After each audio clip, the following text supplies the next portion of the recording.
But I'm here to build my resume to get used to playing with players like this. Kobe filling it up. That time, Kevin Durant on the two-hander. Kobe looked one way, Durant the other. Durant tried to spin over, and what about the baby? Oh. Kevin Durant showing the repertoire, the full arsenal early. At 3 from Kevin Durant. And Anthony are the guys that are making shots for Team Blue. Durant showing his athleticism. There was no depth on the baseline. He got behind the defense. 22 for Kevin Durant. Oke, terlihat Kevin Durant mengamuk. Kevin Durant bersinar saat melawan tim USA, mencetak banyak poin melawan line up tim USA yang seperti ini. Anak ini menggila. Saya berkata anak, karena kejadian ini tidak terjadi beberapa tahun lalu. Ini juga tidak terjadi saat ia bermain di OKC Thunder. Ini tidak terjadi saat ia masih rookie di NBA. Salah satu kejadian terhebat yang terjadi dalam sejarah basket ini terjadi saat musim panas tahun 2007.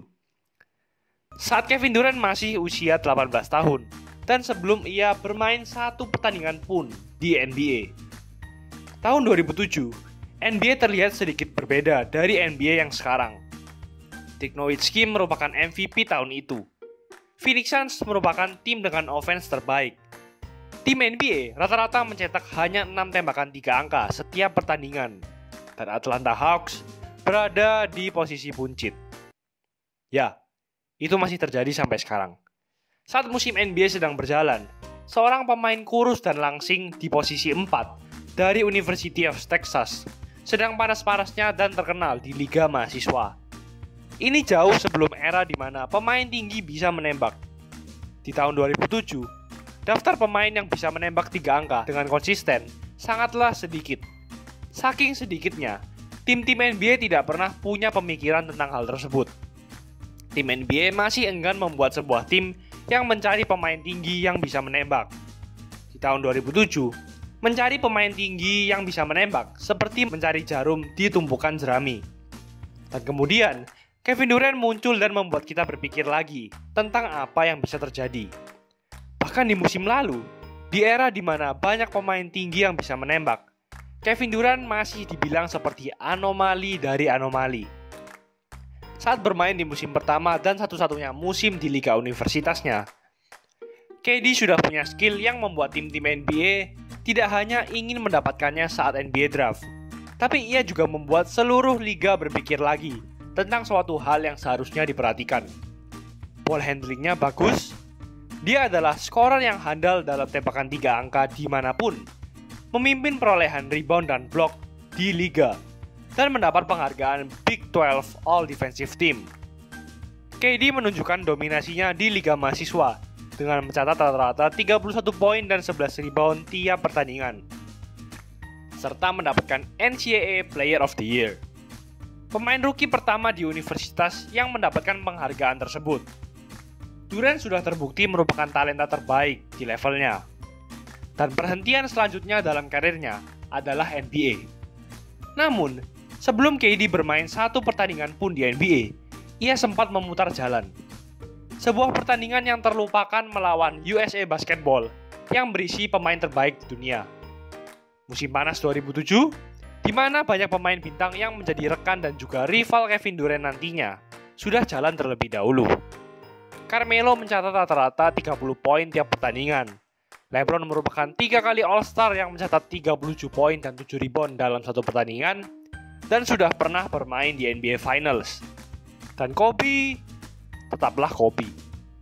Faktanya, pemain termuda di tim USA adalah Dwight Howard yang berusia 21 tahun.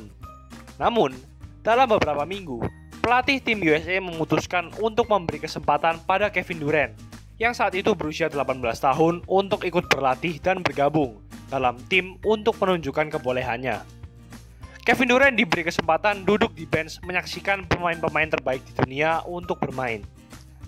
Sejak tim USA 1992, dari ratusan pemain yang pernah bermain di tim USA, Kevin Durant merupakan pemain termuda yang pernah mencoba bermain dan berlatih bersama tim USA. Pertandingan ini merupakan pertandingan scrimmage yang digunakan sebagai tim USA untuk persiapan FIBA World Cup musim panas nanti. Dan memang benar, Durant pun awalnya tidak diperhitungkan dengan duduk di bangku cadangan. Seorang Kevin Durant bermain dari bangku cadangan dalam sebuah pertandingan basket. Wow. Dalam seluruh 1165 pertandingan yang dimainkan Kevin Durant, ia bermain sebagai pemain inti selama 1159 kali. Satu dari 6 pertandingan di mana ia tidak bermain inti adalah pertandingan melawan tim USA ini. Dia bermain melawan pemain terbaik di dunia. Dia belum bermain semenit pun di NBA, dan ia datang dari bangku cadangan. Karena memang, banyak orang berpikir, seorang anak kecil tidak mungkin membawa dampak signifikan dalam game ini. Ia pun rendah hati dengan berkata, ia sudah bahagia ia diberi kesempatan untuk duduk bersama pemain-pemain terhebat di dunia. Namun, Used to playing with players like this. Kobe drilling it up. That time, Kevin Durant on the two. Aaron Williams leaves it off, and Kevin Durant. No, you don't see it at all, but he's probably the most effective player in the NBA. Might be their main distributor. Huh? What a foul! Durant. Kevin Durant, the quick release. Sonic man. Durant tried to spin over, and what about the baby? There's Kevin Durant. And it's blocked away by Battier. Stays with him. Opponents attack them, get up the floor quickly, try to make some plays, steal Durant. And in little groups all around the gym at the Cox Pavilion. Guys that are making shots for Team Blue. Durant showing his athleticism. 5-point affair, 22 for Kevin Durant. di saat ia sudah bahagia duduk di bangku cadangan, ia berakhir mencuri perhatian banyak orang dengan menjadi senjata utama penyerangan. Mencetak 24 poin dalam hanya 25 menit, di mana 18 dari 24 poin tersebut dicetak saat second half. Padahal ia dijaga oleh LeBron James, Tayshaun Prince, dan Shane Battier, 3 pemain yang menjadi All-NBA Defensive Team di musim selanjutnya. Ini bukanlah sekedar permainan untuk latihan. Meskipun siapa yang menang di pertandingan tersebut juga tidak terlalu diperdulikan, namun intensitasnya tetap tinggi. Kobe pun berkata, itu sangat kompetitif. Semuanya tetap enjoy di game ini, tapi tetap bermain serius satu sama lain. Dan menurutku, itu yang akan membuat kami lebih baik dan lebih baik lagi. LeBron pun juga berkata, semuanya datang ke sini untuk bersaing. Banyak persaingan di game ini, dan ini jauh lebih baik daripada pertandingan All-Star. Dan Jason Kidd menyimpulkan pertandingan ini dengan satu kalimat sederhana. Aku bermain di sini bukan untuk kalah. Semua pemain all out di pertandingan ini, dan Durant berhasil bermain bagus. Jika belum ada yang mengetahui Durant setelah bermain dengan solid di kampus, mereka semua menjadi tahu setelah pertandingan ini. Dan tidak hanya seberapa banyak ia berhasil mencetak angka, tapi bagaimana ia mencetak angka. Mencetak dari low post, hooks, tembakan menengah, dan 3 angka. Semua hal ini sembari berbagi bola dengan 2 pencetak angka terbaik di NBA, yaitu Carmelo Anthony dan Kobe Bryant. Durant memiliki kesempatan terbatas untuk memberi dampak di pertandingan ini. Jadi, ia berhasil menggunakan kesempatan tersebut dengan maksimal, hanya dalam 25 menit. Namun Durant yang versi ini berbeda dengan Durant yang versi sekarang yang sering kita lihat. Ball handlingnya belum sebaik sekarang. Dia belum seconfident itu. Dibanding sekarang di mana ia sering melewati defendernya sendirian, ia lebih banyak bermain catch and shoot di pertandingan ini. Ia hanya pemain 18 tahun yang nervous bermain dengan pemain-pemain terhebat di dunia.